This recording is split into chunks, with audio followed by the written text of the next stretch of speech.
Labą dieną, mėly žiūrovai. Šiandien mes vėl susitikom studijoje pakalbėti apie profesinį mokymą, kuomet pasikviečiam profesijos mokytojus, studentus, vadovus, kad kuo geriau pažinti profesinį mokymą, kuo geriau pažinti jo teikiamas galimybės, suprasti problematiką, kuri būtų naudinga ne tik visuomenės nariams, bet galbūt ir vienam ar kitam politikui, kurie daro sprendimus profesinio mokymo atžvilgiu.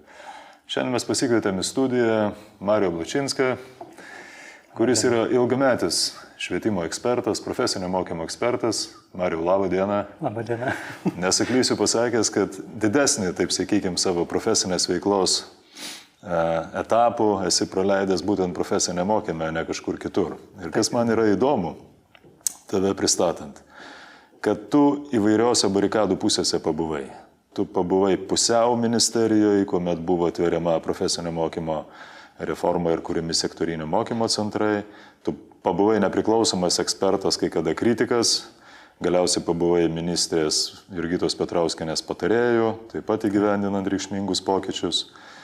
Vėliau vėl buvai švietimo ekspertas, galiausiai dabar dirbi vienoje iš, greta savo kitų veiklų, vienoje iš didelių tokių profesinio mokymo įstaigų, Techinas vadinamas Vilniuje, kaip jinai ten tiksliai vadinasi, technologijų, inžinerijos ir plėtros mokykloje, investicijų departamento direktorius, man atrodo, ir vadovas. Inovacijų. Tai va, Mariau, aš tave pristačiau, reiškia, kaip tikrai ilgalaikį tokį ekspertą, tavo nuomonė mums tikrai labai įdomi, nesivaržyk, nes požiūris visą laiką subjektyvus, bet aš manau, kad demokratiniai visuomeniai mes iš tiesų turim matyti atvirom akim žiūrėti ir į iššūkius, ir į problemas, nekišti tų problemų po kilimu. Va, tai tokiam režime mes ir pabendrausim su tavim šiandien. Aš žinau, kad tu esi kalbėtojas, gali įvairiais ekskursais pasinaudot. Turiu keletą apibendrinančių klausimų. Ir žinai, jeigu nieko prieš, tai norėčiau pradėti nuo tokių struktūrinių dalykų. Žiūrėk, man atrodo, 2007 metais padėjai tuometiniai švietimo ir mokslo dar, ne sporto ministerijai, formuot sektorinių mokymo centrų koncepciją ir, reiškia, plėtot profesinėse mokyklose modernę infrastruktūrą. Įvadė, tiesiog pasakyk, kas tai buvo per reformą, kokie buvo tikslai, kokie tavo akimis rezultatai yra viso šito proceso? Na, bendrai tai čia iš tikrųjų ganėtinai surišta ir su investicijomis, kurios į Lietuvą atėjo todėl, kad mes tapome ES nariais. Jeigu prisiminsi, yra 2004-2006 buvo toks BPD, pagal BPD buvo investuojama, aš kaip tradiciškai sakau, skylės lopant. Bet 2007-2013 investicijų programa tapo ta, kur mes turėjome pasivyti ženkliai pagal visus parametrus, ne tik tai mokymo srities, ES vienam piliečiui tenkant į BVP vidurkį. Tai reiškia, kad viena yra anksčiau buvus stogų lopimui, o kita dabar jau reikėjo kažkokio proveržio, reikšmingo proveržio profesinio mokyme, jisai tuo metu atrodė tikrai liūdnai. Tas liūdesys, žinoma, nebe istorinių tam tikrų momentų ir praeities, nes gal kažkurie atsimena, dar aš jau sunkiai, nes tais laikais iš vis profesiniai mokykloje nesimokiau, buvau bendrojo ugdymo sistemos dalis, buvo tokie politechnikumai. Vėliau tapo aukštesniosiomis mokyklomis ir man atrodo, kad gal apie 2000-2001 nutiko toks dalykas, kai tuos politechnikumus arba aukštesnesias galutinai pervardino, tik nereiškia, kad jie dingo. Kai kurie iš jų tapo šiandieninėmis kolegijomis, su tam tikrais padaliniais ir jų buvo daug, kiti iš jų tapo profesinėmis mokyklomis. Ypatingai daug tokių profesinių mokyklų buvo regionuose. Jos anksčiau vadinosi Žemės ūkio mokyklos, savo laiku jos netgi priklausė Žemės ūkio ministerijoje ir buvo administruojamos kaip tokios. Tai natūralu, kad nuo tų technikumų laikų, dabar kiti sakytų sovietinių laikų, nežinau, tradicinė profesinė mokykla statyta tikrai dar iki 80-ųjų buvo ir nuo tada negavusi reikšmingesnių investicijų nei į infrastruktūrą, nei į profesinio mokymo, praktinio mokymo įrangą, beje kaip ir į teorinio mokymo klases. Tai mes tiesiog sektoriniai centrai, tai čia yra tik tai vienas iš rezultatų arba vienas iš kelių, kurį mes pasirinkome, o rinkomės tai jų daug. Anuomet dar ministerijoje dirbant departamento profesinio mokymo departamento direktoriui Romualdui Pusvaškiui, mes kaip tik ir konstravome profesinio mokymo plėtros programą. Tai tos plėtros programos sudedamųjų dalių buvo daug. Viena ten, tarkim, infrastruktūra, kita mokymo programos, trečia mokytojų technologinės kompetencijos, kad jau tą proveržį sukurt. Ir kasgi nutiko mokyklų atveju ir sektorinių centrų atveju.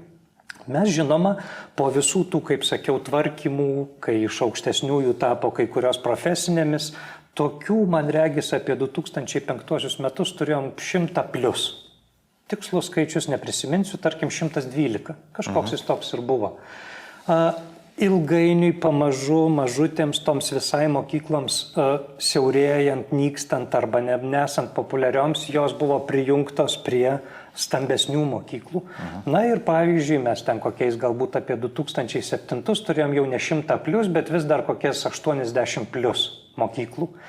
Žinai, bendrai, norint prikelti visą tinklą, o jisai ganėtinai tankus visoje Lietuvoje, reikėjo galvoti, kaip tas planuojamas investicijas, o tuo metu jų atrodė be galo daug, galima nuleisti protingai ant tinklo. Tai buvo svarstoma, kuriosgi čia iš mokyklų galėtų būti tos tokios atraminės, kurios šiandien beje ir yra atraminės, aš papasakosiu iki galo, o kurios visgi yra lydinčios, ir taip jau jeigu jau visai atvirai, jų perspektyva nekokia. Kadangi investicijos buvo planuojamos į visą bendrai tinklą, tai po tam tikrų analitikų, po tam tikrų vertinimų, o galiausiai ir pačių mokyklų pristatymų savo ateities vizijų, tapo aišku, kad kažkurios mokyklos vis tik yra didelės, o kitos yra mažos.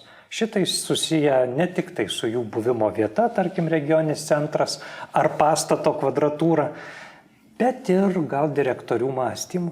Žinai, aš jau nuo tada sakau, kad kai kurie direktoriai yra tiesiog ūkvedžiai, tokie žiūri, kad ūkis negriūtų, o kažkurie yra ūkininkai, tokie žiūri, kad ūkis žydėtų.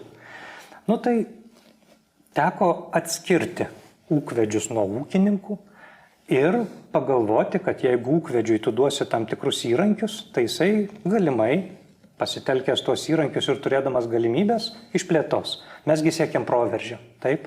Tai sektorinis centras tai ir tapo proveržiu tuo, kurį mes iš pradžių manėm kaip tam tikro irgi atskiro vidinio tinklo atraminių centrų būsent. Nes, kaip čia dabar pasakyti, ne kiekvienoje mokykloje galėjai nupirkti labai modernę bandelių kepimo įrangą, bet sektorinėme centre mes tuomet sustatėme pačią moderniausią įrangą tiems laikams, netgi buvo bendraujama su verslo institucijomis, verslo asociacijomis, klausiant, ką jūs manote apie šitą įrangą, reikėjo atsiklausti. Ir didžiuma tais laikais pripažino, kad tokios įrangos dar jie neturi. Kitaip tariant, ambicija tais laikais, kadangi ir Europos komisija tai leido per struktūrinių fondų investicijas, buvo įmesti santykinai nemenkai pinigų, neleidžiant mokykloms prisisvajoti gamybinių pajėgumų, bet jau mokymo pajėgumai, tai turėjo pralenkti laikmetį. Ir tada, jeigu aš neklystu, 32 mokyklose atsitiko 45 skirtingos paskirties praktinio mokymo centrai. Skirtinga paskirtis buvo siejama su tam tikromis ūkio šakomis, kiekvienai šakai po centrą. 35-ose 42. Kodėl taip? Todėl, kad kai kuriuose keli. Nes tikrai buvo daugiaplanių mokyklų, ypatingai regioninių centrų mokyklos, kurios tuo metu buvo ganėtinai plataus profilio ir visos iš sričių joms sekėsi neblogai. Tai viena yra jų vizijos, kurios tada matė, o kita yra aplinkos verslo tam tikri poreikiai ir vystymosi tendencijomis. Mes žiūrėjome vieną, ką sako tas jau, kaip sakau, ne ūkvedys, o ūkininkas į perspektyvą žvelgdamas ir kokia potencialiai aplinkoje yra tam tikros srities įmonių, verslų arba užsiėmimų ūkio prasme koncentracija. Taip atsirado sektorinių centrų žemėlapis, kuris visą Lietuvą uždengė, su logika. Aš norėjau tavęs paklausti, sekundėlę įsitardamas, tau netrodo čia kažkokia sisteminė klaida mąstyti tokiais regionais, turint omeny Lietuvos dydį, Nes ar negali profesinio mokymo centras, sektorinis mokymo centras įkūrus infrastruktūrą aptarnauti kelių regionų, turint omeny Lietuvos dydį, ar ne, ir Taip. pririšti prie vieno savivaldybės, prie vieno nedidelio regiono. Nėra tai klaida? Aš kalbėjau, kad mes ieškojame modelių. Mes ieškojame modelių, kurių pagrindų būtų galima toliau vystyti visą profesinio mokymo sistemą, tinklą. Tais laikais dar neturėjome tiek drąsos, o ir didelio poreikio kažką labai reikšmingai pertvarkyti tinkle, nes net ir mažos mokyklos nebuvo labai mažos. Šiandien mes toleruojame 200 mokinių vienoj mokykloje. 2007 metais nebuvo mažesnių negu 400 mokinių mokykla, tai sakau, netgi ir tokia labai maža 400 mokykla, jinai galėjo ir toliau gyventi santykinai aptarnaudama savo bendrai poreikį. Ir kaip minėjau, 32 centrai Lietuvos teritorijoje, 32 taškai, 35 atsiprašau, Lietuvos teritorijoje yra pakankamai tankų. Bendrai paėmus, jie taip visiškai nuosekliai uždengė visą Lietuvos teritoriją. Ir, kaip sakiau, čia mes dėjome virtuves į 35 mokyklas, bet puodus kitose mes irgi pirkome. Kitaip tariant, jis iš pradžių išmoksta naudotis puodu, pažiūri, supranta, kas jis toks ir gali atvažiuoti kažkur iš nutolusio taško į centrą, išmok dar ir gaminti. Na, visko ten buvo tais laikais, bet aš drįsčiau sakyti, kad investicijos anuomet, o jų buvo, bijau sumeluot. Tais laikais tai buvo milžiniški pinigai, gal 300 milijonų litais. Taip. Tai buvo siaubingi pinigai ir mes tuos pinigus dėjome nuosekliai, tolygiai visam tinkle, nepersistengdami prišaudyti ten, kur tas potencialas potencialiai, be perspektyvos. Bet ką aš noriu pasakyti, ar tai buvo tuo metu klaida? Dabar atrodo, kad buvo klaida, nes verslas jis yra labai dinamiškas. Mes anuo metu realiai skaičiavome kokius nors vėlgi apie 10-15 metų, o dabar kaip tik jie ir praėjo, galvodami, kaip plėtosis tenykščiai verslai ir kur bus didžiausias tam tikros srities mokymo poreikis. Tada tai atrodė tikrai normalu. Žinoma, kad per 15 metų pasikeitė. Kodėl mes neplanavom mokyklų aptarnaujančių regionus? Anuomet buvo toks kažkada dar seniau premjeras, paskui jisai buvo Jonavos Azoto vadas Bronislavas Lubys. Tai Bronislavas Lubys, kol buvo gyvas, buvo ir pramonininkų konfederacijos vadovas. Jisai iš tikrųjų sakė, kad visus tuos turimus pinigus gal mes iš vis sumetam į kažką tokio naujo didelio, 10 taškų kiekvienoj apskrity, dar anuomet tokie junginiai buvo, didelių 10 taškų į kiekvieną N milijonų investicijų, jie būtų multisektoriniai, tokiu būdu jie būtų tiesiog įranga ir sistemoje viduje jie būtų tapę tarsi tokia vidinė paslauga. Reiškia, mokyklos užuot turėjusios pas save sektorinį centrą, profesinės mokyklos, jos pačios pirktų tą paslaugą iš ano sektorinio centro, kurio valdymas galbūt būtų buvęs, nežinau. Jeigu kalba būtų plėtojasi, galbūt Bronislavas Lubys anuomet būtų tempęs link savęs ir sakytų, leiskit verslui administruoti ir teikti kažkokias už protingą kainą praktinio mokymo paslaugas įvairiems klientams, tame tarpe švietimo sistemai. Na, nebuvo taip, kad švietimo sistema susitartų eiti šitą linkmę, todėl centrai atsirado mokyklose ir beje, jeigu dar šitam klausimui turiu laiko atsakinėti, tai buvo tarsi bėda, nes mes tikėjome sektorinių centrų.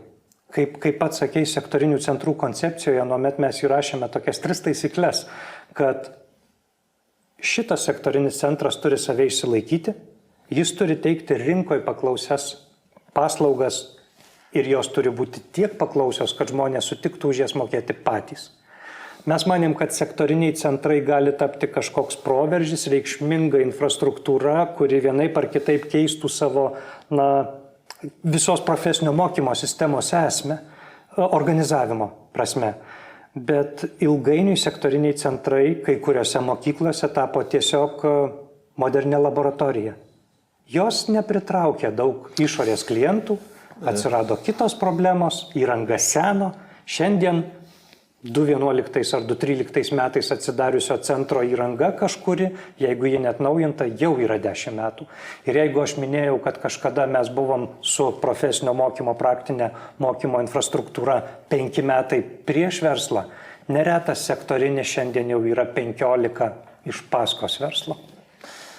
Tai tu paminėjai dabar apie sektorinį, žinai, aš tai galvoju, kad gal kitaip ir negalima buvo padaryti, turint omeny bendrą struktūrinių fondų paramos algoritmą, ar ne, nes Taip. Turint 4-5 metus ir alokavus 300 milijonų šitam reikalui, Taip. Per didelę prabangą daryti pilotą, kuris tęstųsi 3 ar 4 metus ir neaišku, kuo viskas pasibaigtų ir grėstų pinigų praradimas. Tai aš nei kiek nebejoju, nekvestionuoju būtinybę modernizuoti profesinio mokymo įstaigas, nes neįmanoma kitaip vystyti profesinio mokymo, jeigu tai nebus tiesioginio technologinio santykio su realybė, ar ne, besimokantiems, mokytojai ir taip toliau, ir taip toliau. Bet žiūrėk, Mariau, investuota daug į sektorinius centrus, ar ne? Ir mes matom nuolatinį tinklo siaurėjimą, nuo tavo minėtų 100 kablelis kažkiek mokyklų iki dabar 40 kablelis. Reiškia, nuolatinis tinklo siaurėjimas, kada net Lietuvos mastelių dideliuose miestuose, sakykime taip, miestuose iš tiesų, Panevėžy, Šiauliuose lieka po vieną profesinio mokymo centrą, kur tai veda. Ir aišku, tai susiję su demografija, mes girdim nuolatos, reiškia, ir pats minėjai skaičių, ar ne, žmonių. Taip. Tai susijęs su demografija, bet ar tai nėra akligatvis, kad po 5 ar 10 metų, sakysim, mums nebereikia 40, mums užtenka 20? Ar nematai tokios struktūrinės problemos? Nes visą laiką siaurinant ir siaurėja neišvengiamai prieinamumas, nes atrodo labai paprasta kalbėti apie mokinių privažiavimą kažkur, bet tai susijęs su bendrabučiai, su logistika, su galų gale su socialiniu šeimų kapitalu, kiek jie linkę savo vaiką paremti, išvažiuojant ir taip toliau, ir taip toliau. Kaip tau tai atrodo? Viena vertus modernus centras, kita vertus jų vis mažėja. Kur tai veda? Na, aš pradėsiu gal nuo pačios pabaigos atsakymo į šitą klausimą ir pasakysiu, kad šiandien nėra nei vienos uždarytos mokyklos, kurie anuomet buvo suplanuota kaip sektorinio centro turėtoja. Tai čia ta prasme gal buvo vis tik pataikyta. O gal, kai jos buvo sektorinių centrų turėtojos, natūraliai persistumdė tam tikrą paklausą ir jis susikoncentravo apie mokyklas. Tai jeigu šiandien mes turim 40 plus įstaigų, tai aš iš tiesų ir sutinku ir nesutinku su tuo, kas padaryta pastaruoju metu. Beje, aš esu dalyvavęs, taip jau nutiko per tą mano profesinę karjerą, gal kokiuose jau netgi 4 tinklo tvarkymo etapuose. Ir esant pačiam paskutiniam etapui, aš stengiausi įrodinėti tiems, kas manęs klausė, ne visi iš jų manęs klausė, kad tinklas kaip toks yra optimalus. Tinklas, kalbant apie konkrečius namus. Namą aš visgi vadinčiau įrangos prieigos vieta, profesinio mokymo paslaugos prieigos vieta. Ir kai kur, uždarinėjant namus, aišku, ta prieiga dingsta. Bet situacija nėra taip dramatiškai tragiška. Tai, kad sumažėjo juridinių asmenų, nereiškia, kad sumažėjo prieigos taškų. Tradiciškai beveik ne. Nes, minėjai Šiaulius, Panevėžį. Filialus turiu minėjai, ne? Taip. Šiauliai vienas didesnių Lietuvos kuriozų, ta prasme, kad vienas didesnių, tai jis jau net ir 2000 gal kokiais 10 metais buvo sujungtas iš 5 mokyklų. Šiandien Šiauliai yra sujungti, man atrodo, jau iš kokių 8 mokyklų. Ir mes turime vieną profesinio mokymo centrą Šiaulių, bet jame yra ir darbo rinkos mokymas, ir Kuršėnų mokykla prijungta, ir tai viskas vadinasi Šiaulių. Nežinau, gal toliau dėliojantis situacijai, gal kokie nors strategai, išminčiai sudėlios taip, kad Šiaulių centras plėsis ir dar toliau, juk ten dar yra ką prie Šiaulių prijungti, Joniškis netolies, Radviliškis netolies. Tai žinai, jeigu tu atlikinėjai matematinius veiksmus ir sistemos tinklo tvarkymą vadini optimizavimu, tai dėja taip ir vyksta. Mažėja nuo žodžio optimizuoti. Bet atsiprašau, tinklą reikia neoptimizuoti, jį reikia tvarkyti ir reikia valdyti. Pirmoji tavo klausimo dalis buvo apie tą mokinių skaičiaus mažėjimą. Ir mano supratimu, strategų pagrindinė klaida yra ta, kad profesinis mokymas visgi labiau suvokiamas kaip pirminis mokymas ir į jį mažiau dėmesio ir pastangų dedama kaip į tęstinį suaugusių mokymą. Aš visada sakiau, kad taip, jeigu mes ir toliau skaičiuosime mažėjančius vaikus, o jų mažėja, nes negimė, tai mes ilgainiui po kokių 10 metų uždarysime dar pusę mokyklų, nes nebeliko vaikų. Ir tokiu pagrindu, ne tik profesinio mokymo sistemos taškai uždarinėjami, tokiu pagrindu ir bendrojo ugdymo taškai uždarinėjami. Neatskiria mūsų strategai paslaugos nuo kontingento. Tai bendrasis bando suvežti autobusiukais vaikus į kažkur už 10 km tebe vykstančią paslaugą ir tai veikia kitaip. Bet profesinėme mokyme mes turim ne vien vaikus, turim ir suaugusius. O suaugusieji turi tam tikrą, aš sakyčiau vis tiek ne tai, kad įrodyta, bet mano galva per ilgamečius skaičiavimus, manyčiau, teisinga tendencija. Suaugusysis mokytis važiuoja į maždaug 20 km nuo namų, o dirbti važiuoja į maždaug 50 km nuo namų, nebent emigruoja į Londonus ir taip toliau, nors ir tai jau pastaruoju metu nevyksta labai masiškai. Ką tu nori to pasakyti? Aš noriu pasakyti, kad jau ir šiame etape, kur liko 40+ mokyklų, nereikėjo jų mažinti. Aš manau, kad reikėjo tiesiog kitaip pradėti tvarkyti tinklą ir galbūt ypatingai nutolusiose vietose nuo regioninių centrų tas profesinio mokymo įstaigas nedaryti didesnių filialais kažkur toli, o artinti su profesinį mokymą su bendruoju ugdymu nutolusiuose taškuose. Kaip aš sakau, man paskutinis liūdnas labai užsidarimas, nors ten perspektyvų gal ir nebuvo daug, tai plika akimi žiūrint, tai Žeimelio tokia mokykla, ją prijungė prie Joniškio, o Joniškis ją uždarė išvis. Tai aišku taip, nes uždaryti be pigu, kai tu žiūri tik tai į pirminio mokymo vaikus.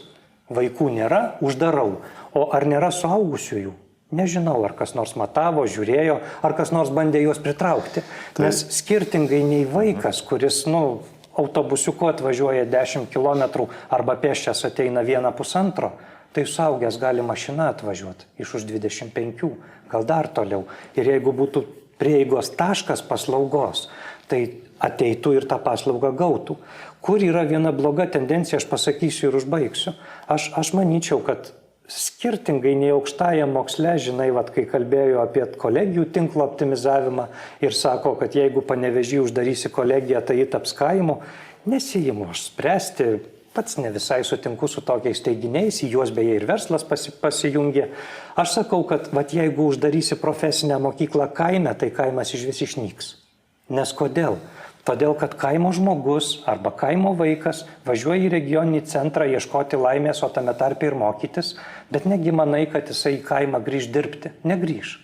Jisai atvažiuos iš kokių nors to paties Žemelio į Šiaulius, Šiauliuose gaus ten kokią nors savo statybininko profesiją, bet jis negrįž į Žemelį kurti šeimos, gimdyti vaikų ir dirbti Žemelėje.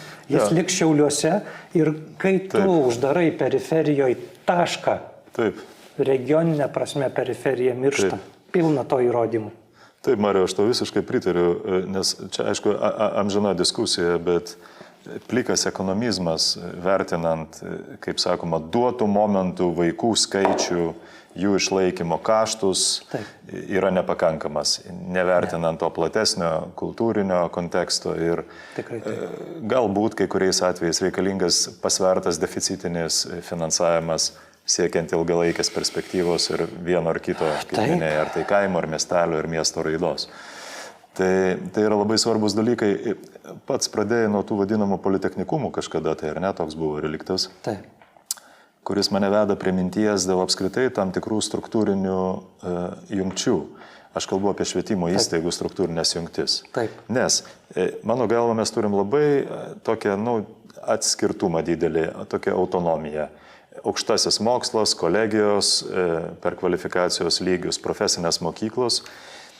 Ir pasižvalgius po senbuvės vakarų Europos valstybės, dažniausiai mes sutinkam kažkokius junginius platesnius, kur kaip tokio konsorciumo pagrindu ir per tinkamą profesinį orientavimą mes matom ir suaugusių mokyklą, ir gimnaziją, ir profesinės amatus, ir kartu galimybės kilti aukštyn link koledžo, kolegijos.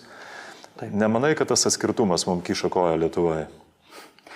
Nors ne viena valstybė, ne viena politinė valdžia bandė tai įveikti, ar ne, įvairiais būdais. Ir paskutinio, ir prieš tai buvusi Skvernelio, kur pats darbavaisi, kiekviena politinė valdžia man bando tą atskirtumą sumažinti ir vis atsiduria kažkokioje aklavietėje. Na, viena yra tas visiškai toks dokumentinis arba procedūrinis kontekstas, o kita gyvenimas. Tai nežinau, kuriame kontekste man dabar atsakinėti tą klausimą, pabandysiu miksuoti, ar ne? Aš visais laikais buvau nepopuliarus, kai kalbėjau, kad aš nesuprantu kolegijos kaip tokios. Atleiskite man visi kolegijose besimokantys arba kolegijų vadovai. Aš niekada nebuvau labai didelis jūsų draugas, bet niekada ir priešų nebuvau. Tik tai visada tada, kai aš iškeldavau kolegijos klausimą, į mane iš karto skrisdavo šoviniai. Bet ką aš sakiau? Čia taip liaudiškai pasakysiu žmogui geriau suprantamai. Jeigu tai bendrai išskaičiavus, čia kolegijų direktoriai mane irgi tuoj pat sušaudytų, aš visada sakiau, kad kolegijos absolventas yra tam tikra mutacija. Jis jau nemoka dirbti, nes nebaigė profesinio mokymo, bet dar nepakankamai žino, nes nebaigė universiteto. Ir žinot, šitie specialistai, kai ateina į rinką, 5 lygmens arba 6 neuniversitetinio lygmens bakalaurai, jie vis tiek pradeda dirbti profesinio mokymo reikalaujančiose darbo vietose. Taip, ne visi yra skirtingų programų, čia direktoriai mane irgi šaudytų, bet dalis tiesos tame tikrai yra. Ypatingai techniškųjų profesijų absolventai baigia kolegijas, jie ateina dirbti iš pradžių 4 profesinio to lygmens reikalaujančiose darbo vietose, nes jie neturi praktinių įgūdžių. Jie ne iki galo žino, bet dirbti irgi nemoka. Galvos per silpnos, rankos atrofavėsi. Kai aš pradėjau dirbti, kaip sakėjau, tuo laiku esant Skvernelio vyriausybė ir ten buvo keičiamas profesinio mokymo įstatymas, nekeičiamas, tarkim, pertvarkomas, nes jau reikalavo tos pertvarkos, jis paskutinį kartą buvo reikšmingiau žiūrėtas gal 2003 metais, kai tuo tarpu 2017 jau tikrai tam buvo reikalas. Aš sakiau, o tai gal pabandom daryti binarinį profesinį. Dar nesakiau, kad išnaikinam binariškumą aukštajame. Nes šiandien yra labai aiškus atribojimas, kaip sakei, kadangi kolegijos patenka po studijų, mokslo ir studijų įstatymų, MSI, mokslo ir studijų įstatymų, kolegijom de jure neleidžiama daryti profesinio mokymo. Negalima joms turėti profesinio mokymo programų, nes jos turi vykdyti studijų programas. Kelios daro profesinį mokymą. Aš visada dvejojau dėl legalumo šito ir dėl validumo išduodamų diplomų, nes jeigu tau nesuteikta teisė vykdyti tam tikros veiklos įstatymų, tai ar tavo produkcija yra validi? Kiti sakytų, viskas tvarkoj, mums ministras savo įsakymų leido daryti. Tikrai bet viena yra įstatymas, kita ministro įsakymas. Nenuklysk į vieną ar kitą prieštaravimą, taip apibendrintai, kaip tau šitas taškas. Aš sakau, kad aš visada buvau už artėjimą profesinių mokyklų ir dabartinių vadinamųjų kolegijų, nes tikrai taip, margam pasauly toks dalykas kaip pas mus, jis yra labiau būdingas posovietiniams šalims. Viena yra, kaipgi čia dabar pasakyti, aukštasis profesinis, apie kurį mes čia dabar kalbam. Staiga, kaip sakiau, kažkurie politechnikumai patapo kolegijom ir ėmė save vadinti aukštuoju profesiniu. O kita yra profesinis aukštasis. Ir jis labiau būdingas ne posovietiniam šalim, ir jo gausu, ir jis veikia. Tai reiškia, kad tu gali ateiti į tokią įstaigą, kurioje savo profesinį mokymasi, jis profesinių gali būti ir aukštojo mokslo lygmenyse. Savo profesinį mokymasi tu gali pradėti 3 lygmeniu ir baigti 6 lygmeniu, jeigu kalbam apie įskedą. Nebūtina tau perstoti iš vienos įstaigos į kitą įstaigą. Taip, teisingai. Ir dar tas momentas yra labai svarbus, nes, kai tu vienoje įstaigoje turi pereinamumo galimybę, tai tada profesinė, o tai būdinga dažnai profesiniai, netampa akligatviu. Nes ateini tu mokytis į profesinę ir gal tik tai apie 3% absolventų stoja į aukštąją. Jie neturi tokios ambicijos, o net jeigu ir turėtų, nesu tikras, ar jinai nepaskandinama tenais tame lygmenyje, sakant, kad, taigi darbininkų irgi reikia, sutinku. Taip, bet tas pats Romualdas Pusvaškis kažkada taikydavo tokį lietuvišką posakį: nepabuvęs artojėliu nepatapsi kareivėliu. O dabar dažnas kareivėlis, nebuvęs artojėliu, ateina į statybvietę dirbti jau su šalmu ir kostiumu darbų vykdytoju, bet kad jis pats savo rankomis nei vienos plytos nepridėjęs prie kitos plytos. Tai, žinai, netgi atsitinka ir tokių profesinių konfliktų, ir man jų tekę yra narplioti įvairiose srityse, kai kažkoks su kostiumu jaunuolis ateina ir aiškina statybininkams, kaip jie turi dirbti 20 metų stačiučiams namus. Niekas jų ten neklauso. Todėl koleginiai absolventai neretai, manau, kad turi iššūkių, ypatingai darbo vietose, pripažinimo, žinojimo ir taip toliau. Man atrodo, pats gyvenimas dabar stumia mus dėl jau demografinių tendencijų minėtų, ar ne? Taip. Tiek savivaldybės, tiek švietimo įstaigas skirtingo ligmens ieškoti tos sąveikos. Ir pereinant prie kito klausimo, mes dabar pirmoji toj daly su tavim padiskutavom tokiu probleminiu režimu, ar ne? Bet jeigu labai apibendrintai žiūrėti į profesinio mokymo situaciją, ar ne? Mano akimis vaizdas yra pakankamai šviesus, pasakysiu dėl ko. Pirmas dalykas, mes turim tam tikras kreivės besimokančių, statistinės kreivės, įvairaus tipo įstaigos ir visur mes per paskutinį 10-metį matom gana ženklų nuosmukį, kalbant apie aukštąjį mokslą, apie kolegijas, ir gana stabilų apie 20 000 visą laiką besimokančių ateinančių į profesinės mokyklas, įskaitant keletą tūkstančių žmonių plius minus grįžtančių po aukštąjį profesinės mokyklas.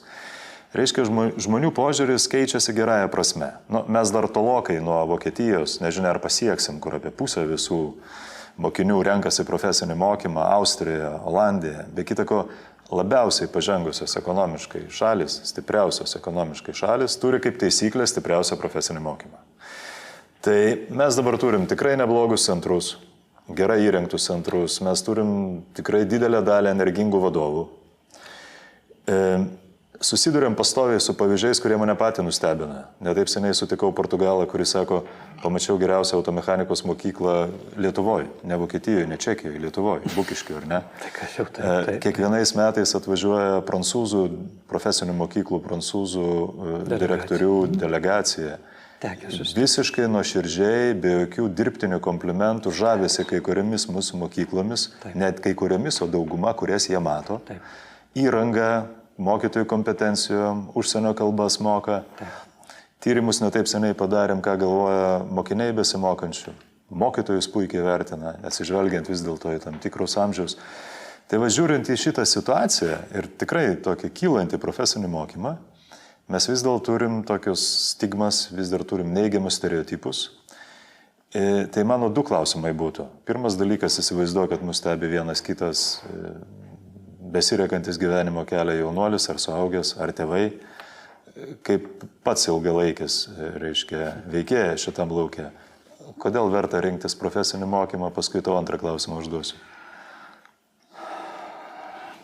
Atsidusau. Atsidusk ir pasakyk. Kaip ilgalaikis veikėjas šitoj temoje ir tikrai tų metų jau gal kokie 20. Nes aš pats kažkada dirbau Centriniai projektų valdymo agentūroje 2004 metais su tokia 1.5 BPD priemonė, kur buvo investicijos į profesinio mokymo infrastruktūrą. Tai 20 metų. Šiais metais yra 20 metų. Žinai, aš visada per visą savo nuosekliai 20 metų veiklą norėjau išnaikinti iš Lietuvos diskurso žodį profkė. Nes profkė jinai turi tokią neigiamą konotaciją. Mane patį kažkada besimokant viduriniai mokykloje ir tai buvo 82-94 profesinė mokykla gazdino.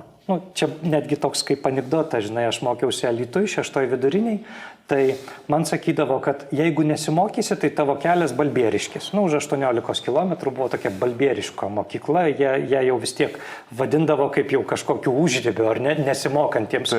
Jei dar blogiau, tavo kelias Simno Gudručių mokykla, nes Simne už kokių 20 km nuo Alytaus buvo, žinai, specialioji mokykla, kur ypatingai gudrus mokėsi, ar ne? Ir tada mes visi mokėmės.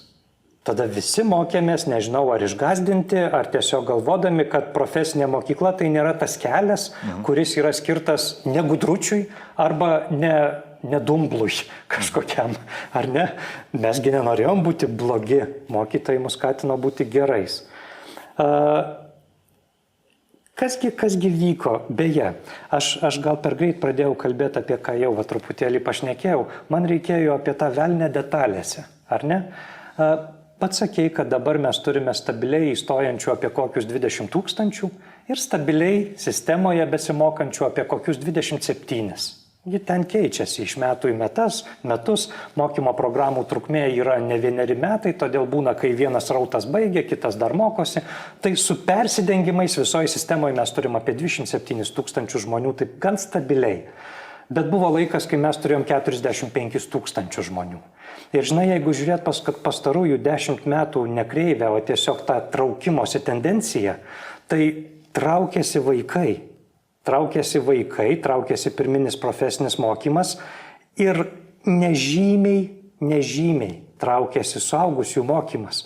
Kitaip tariant, ir čia aš ir apie tinklą vėl pasibėdavosiu, kitaip tariant, traukiantis pirminiam mokymuisi, mes kažkaip savo galvas ir visą tą sistemos paslaugos teikimą esam sukalibravę būtent į šitą temą ir traukiantis pirminiam mokymuisi vaikų mokymui profesinėme mokyme, mes ir mokyklas uždarinėjom ir optimizuojam, bet suaugę, jie nesitraukia. Jie sensta, bet jie nesitraukia. Kaip aš irgi sakau, jeigu mes dabar iš visos Lietuvos sistemos, joje besimokant apie 330 000 vaikų, visose bendro ugdymo mokyklų, visose klasėse, dabar mokosi apie 330 vaikų. Jeigu tai pagal seną suklasiuosi į 12 klasių, tai išsimatuosi, apie 30 000 vaikų yra kiekvienoje klasėje, 1, 2, 12, taip, apie 30 000. Beje, 12 ir 11 ne. Nes po 10 klasės dalis vaikų ir grubiai jų yra apie 1/4 nueina į profesinės mokyklas. Tai va tas 1/4, apie ką aš ir sakau, jeigu 10 klasėje buvo 30 000 vaikų ir į 11 bendrojo ugdymo sistemoje pereina tik tai apie 23 000 vaikų, tai kur pasidėjo dar 7? Jie į profesinės mokyklas. Visiškai teisingai, struktūriškai teisingai, bet mano klausimas buvo truputėlį kitas. Iš dalies jau pradėjai jį atsakinėti, reikėtų pratęsti. Tu ką aš turiu omeny? Konotaciją palėtėjai, vadinama profkė. Žinai, man ne tik profkė jau neapsiveržia liežuvis sakyti, man neapsiveržia liežuvis sakyti ir darbininkas. Pasakysiu dėl ko.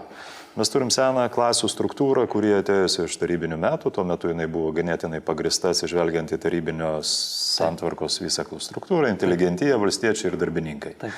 Tai va iš to atėjęs ir darbininko sąvoka. Žvelgiant į šiuolaikinės darbo vietas, gal dar yra ir pagrįstai galim kalbėti apie darbininkus, pavyzdžiui, turėdami omenyje padienius darbuotojus, kokiam statybų sektoriui, ar ne, kurie ten padeda išvežioti medžiagas, surinkti medžiagas, bet absoliučiai dauguma atvejų, turint omeny technologinę aplinką, mes kalbam jau apie specialistus, ar ne, pats dirbi techinę, pavyzdžiui, suvirintojai, ar ne, mokosi dirbti su robotais, specialia apranga, apie ką dažnai žmonės net nežino. Ir man atrodo, tai toks pozityvus poslinkis, apie kurį reikia trimituoti ir keisti žmonių smegenis, kad jie matytų savo vaikams ir savo tą perspektyvą. Tai kokie pagrindiniai argumentai? Pasinaudok, jeigu norite techinų, ruošiate suvirintojus, kodėl jo verta būti, jeigu jauti poreikį tam. Kalbam ir nevenk ir piniginio aspekto, nes į parduotuvę visi vaikštam. Taip. Čia žinai, aš gal pradėsiu visgi nuo priešstatos paties diplomo arba įgyjamo tau suteikto pavadinimo skirtumų. Anksčiau, pavyzdžiui, vadinosi metalo apdirbimo staklių tekintojas. Kažkas tokio stovi prie to didelio daikto, ar ne, su specovke, specdrabužiu, kažkokiu tepaluotu, ir kažką ten drožiu. Metalo apdirbimo staklių tekintojas. Dabar tas pats žmogus vadinasi CNC staklių operatorius. Atrodo, kad čia tik pavadinimo kaita, bet ne. jau nebestovi Ir metalo atlyginimas yra dirbimo staklių tekintojai. porą tūkstančių eurų į rankas. Taip, nebestovi prie tų kažkokių traukinio variklio dydžio staklių, jie dabar stovi prie modernios įrangos, kurią užprogramavus jie turi valdyti. Jie nebedrožia patys kažkokią dildę ar ten kaltų metalo gabalo. Jie tą metalo gabalą įstato ir užprogramuotos staklės jį drožia pačios. Yra netgi tokių staklių, kurias užprogramavus tu turi pasitraukti iš to apibrėžto lauko, nes jos pradeda dirbti tik tada, kai žmogaus nėra greta. Tai šitas dar gal skamba taip, sakyčiau, per rimtai, bet pasakysiu vieną nerimtą reikalą. Yra tokia profesija valytoja, tiksliau nėra. Dabar jos vadinasi valymo įrenginių operatorėmis. Ar ne? Bet supranti, esmė čia ir yra, kad anksčiau mano mokykloje valytoja, tai tokį T raidės medinį daiktą apvyniodavo savo smirdinčių skudurų ir stumdavo per koridorių. O dabar valymo įrenginių operatorė valdo robotus. Ar ne? Yra robotiniai tie visi dalykai, kur jinai turi ten užpilti kažko, padėti, stumti ir taip toliau. Tai viskas keičiasi labai labai reikšmingai. Mariau, bet apie tai reikia kalbėti. Reikia kalbėti apie tas aplinkas visuomeniai ir rodyti realias galimybės užsidirbti žmonėm, ar ne? Visiškai taip. Kur man atrodo, tai nėra jokia nuodėmė ar nusikaltimas. Ne. Jeigu žmogus jaučia poreikį dirbti darbą susijusiu su amatu, o nebūtinai stojati į universitetą, oriai uždirbti, dirbti su nuolatos atsinaujinčiam technologijom. Tai yra puikūs dalykai, žinai. Ir mane šiek tiek liūdina paskutiniu metu viešoji tokioje kalbėsenoje, netgi viešoji biurokratiniai kalbėsenoje atgimęs motyvas, kuris siejamas su pagrindinio ugdymo pasiekimų patikrinimu 10 klasėje, kur kartelė yra pakelta, kad neva neišlaikę, jūs turėsit keliauti į profesinės mokyklas, ar ne? Vėl užkabinant tą negatyvą, kad apie ką mes pradėjom savo kalbą. Tai blogai mokysies, keliausi į profkę. Taip. Tai parodyk per pozityvą, ar ne? Kokią aplinką pakliūsi, o ne pakliūsi į kažkokią. Tai čia visuose lygiuose turbūt tą mentalitetą keisti reikia. Šitas, man atleisk, iš tiesų yra vienas baisesnių. Buvusi valdžia sugalvojo šitą dalyką. Na, buvusi kadencija. Aš nesu prieš jį, nes aš suprantu, kad jeigu kažkas yra gal negabus, jeigu kažkas yra tinginys, tai tikrai jam nereikia trukdyti tiems, kurie netingi, ar ne? Bet padarytagi dar kitaip. Negirdėjau aš normaliai, tai atleidžia man ministerijos atstovai, kurie aiškino, negirdėjau normaliai, koksgi visgi tas sprendimas apie vaikus, kuriems neišlaikius pupo, pupas laikomas 10 klasėje, ten bendras pasiekimų lygis. Jeigu tu neišlaikai to bendro pasiekimų lygio, tau netgi pagrindinio išsilavinimo nesuteikia. 10 klasių išsilavinimo.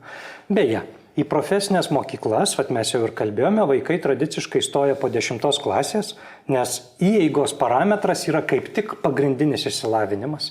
Tai strategai pasakė, jie negavę 10 klasės pažymėjimo, turės eiti į profesinės. Bet į kur jie turės eiti, jeigu ten įeigos parametras 10 klasė, ar ne? Pagrindinis išsilavinimas, taip, prisitaikysim. Sukursim programas, kuriuose nereikės turėti įeigos parametro pagrindinio išsilavinimo, bet vėlgi, kaip ir pats pasakei, kokią mes siunčiam žinią. Jeigu tu nesimokysi, tavo vieta profesinė mokykla, kuri nebejoju ilgainiui ir vėl taps profke. Nes visuomenė bendrai ją ir suvoks kaip vietą, kur eina visi, kas nesimokė. Nesimokysi, tavo vieta ten. Tai, kuo mane gazdino, ir beje to nebuvo mano laikais, nes kažkurie natūraliai eidavo mokytis į profesinės mokyklas, nebūtinai buvę atsilikėliais, ar ne? Dabargi nesimokysi, eisi ten. Man atrodo, kad jaunieji, vis tiek aš juos biškį pavadinčiau jaunais mąstytojai, kurie dominavo dabar buvusioje valdžioje, neprisimindami tų laikų ir nuo jų labai bėgdami, bet kokiose šnekose, ėmė ir grąžino mus į tenai, nes patys ten niekada nebuvo. Nesimokysi, tavo vieta profesiniai, bet net profesinės nežino, kągi dabar su jais reiks daryti, nes jau kalbu apie bendrojo ugdymo šnekėtojus, yra pasakyta, kad jie vis tiek turės galimybę likti 2 metams ir pasibaigti tas 10 klasių, išlaikyti tą pupą ir visgi eiti toliau. Bet kur jie turės tas 10 klasių mokytis antrus metus? Taip, tai mes nesakysim šitoje studijoje, žinai, va dabar detaliai, bet ką mes padarėm, tai atkreipėm iš tiesų su tavim dėmesį į šitą problemą, kur reikia ieškoti rezultatyvių kelių, o ne mechaniškai nukreipinėti nemotyvuotus vaikus į profesinės mokyklas. Mariau, mes galim kalbėti su tavim. Laida mūsų baigėsi. Aš noriu pabaigai paklausti, vis tiek pagrindinis formatas, mūsų tikslas, kalbant kritiškai, atvirai, populiarinti profesinį mokymą, nes ir tu esi šalininkas, ir aš esu šalininkas, mes tikrai tikim šito sektoriaus galimybėm. Pasakyk, be mūsų žiūrovam, kas tavo akimis yra pagrindinės tokios profesinio mokymo stiprybės, dėl kurių verta rinktis profesinį mokymą? Pirmiausia, aš apie artojėlius, ar ne? Šiaip čia gal irgi taip labai jau buitiškai, liaudiškai, štai mano tėtė, jis 52 gimęs, jam dabar 70, viską mokėjo pasidaryti pats. Aš nesakau, kad tai yra vertybė, bet dabar aš pats netgi užsikišusio klozeto nemoku atkišti, ar ne? Iš karto kviečiu kažkokį santechniką, kuris atvažiuoja ir man už 200 eurų sekmadienį įkiša dratą į klozetą. Pirmas. Meistrelės artojėlis. Einam prie rimtesnių dalykų. Antra, tai yra joks neprestižas. Iš tikrųjų atsirūšiavo jau daug darbų, kur direktoriai uždirba netgi mažesnius atlyginimus už jų darbuotojus. Nes tie darbuotojai sukuria daug didesnę pridėtinę vertę ir jie pritraukia pinigą, kuris vienaip ar kitaip ir direktoriaus atlyginimą lemia. Tai aš nemanau, kad yra neprestižinės specialybės, yra tik tai, galbūt specialistai, kurie nesididžiuoja jas dirbdami.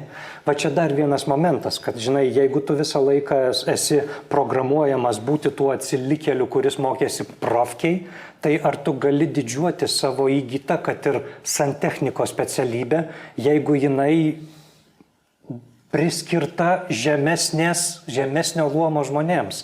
Man atrodo, čia ir visuomenė yra pagrindinis dalykas, kur tarsi per savo dirbamus darbus mes suskirstom į luomus. Mano tėvai irgi visada norėjo, kad aš pasiekčiau ką nors daugiau negu jie. Ir todėl aš turėjau studijuoti, baigti magistrantūrą, stokti į doktorantūrą.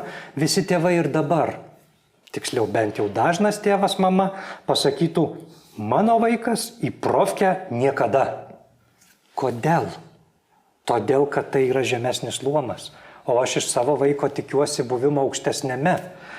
Klaidingas mąstymas. Negalima pagal profesiją skirstyti į luomus. Nes kaip tik tie aukštesnėme luome supratę, kad nemoka atsikišti klozeto, kviečiasi santechniką ir jie moka milžiniškus pinigus. Aš žinai, pabaigai. Per įvairius projektus valstybė nemažai pinigų dabar skiria profesinio mokymo populiarinimui, vaizdo klipai, laidos ir visi kiti dalykai. Taip. Bet kas mane džiugina, kad žmonės savo artimoje aplinkoje, bendraudami vienas su kitu, su artima aplinka, tiesiog sutinka sėkmės istorijas ir jie visai pagristai susimasto, kad kodėlgi ne. Iš dalies ir suaugusių pasirinkimus didelę dalim pradeda lemti šitą tiesioginę sąveiką su sėkmingai žmonėm, kai jie pasirenka ir sako, net negalvojau, kad man tai puikiai seksis. Man atrodo, ir tu, ir aš turim tokių pažįstamų, kurie ir po aukštojo mokslo arba ilgai dvejoja, pasirinko profesinį ir dabar, sakyčiau, puikiai gyvena. Tikrai taip. Tai viskas mūsų galvose. Viena, kur link mane programavo visa švietimo sistema, o ir mano tėvai, o kita, kas man iš tikrųjų patinka. Ir žmogus buvęs banko valdytojų, Niedvaras tokis yra, jisai dabar, man atrodo, Utenoje atidaręs įmonę ir pats kala euro padėklus. Nežinau. Tai viena yra vadovauti milžiniškai struktūrai, Sebo bankui, o kita dabar kalti padėklus. Jam gal visada patiko būti Staliumi. Ir tai nereiškia, kad jis nebūtų sužydėjęs kaip Stalius. Nes mes, jeigu kalbam apie talentus, tai kodėl manom, kad talentų galima būti tik tai užimant aukščiausias pareigybės. Talentas gali būti savo amato meistras, žinovas, santechnikas, žirgų kaustytojas. Sodžiaus meistrai yra tokia mokyklėlė, jinai pusiau privati, jinai turėjo kažkada žirgų kaustytojo profesiją, nebuvo itin populiari, bet paruošė keliasdešimtį žirgų kaustytojų. Tai dabar pas juos Latvija, Estija, tai čia ne klientas, Dubajus. Veža kaustyti žirgus arba atskrenda lėktuvu, kad žirgų kaustytoja nusiskraidintų pas save pakaustyti žirgo. Užsiminė apie tas pavyzdžiui, žinai, prisiminiau Benjaminas Franklinas, vienas iš Amerikos demokratijos kūrėjų. Ant jo kapo parašyta, kad buvau pameistrys. Aiškiai, vieta darbo. Ne Amerikos demokratijos kūrėjas. Mariau, ačiū tau labai už pokalbį. Mes neapėmėm visų temų, bet aš tikiuosi, mūsų atviras toks, gal truputėlį ir kritiškas pokalbis vis tiek yra pozityvus ir mūsų žiūrovom pasirodė naudingas. Sėkmės tau, iki kitų susitikimų. Ačiū. Iki. Ačiū, iki.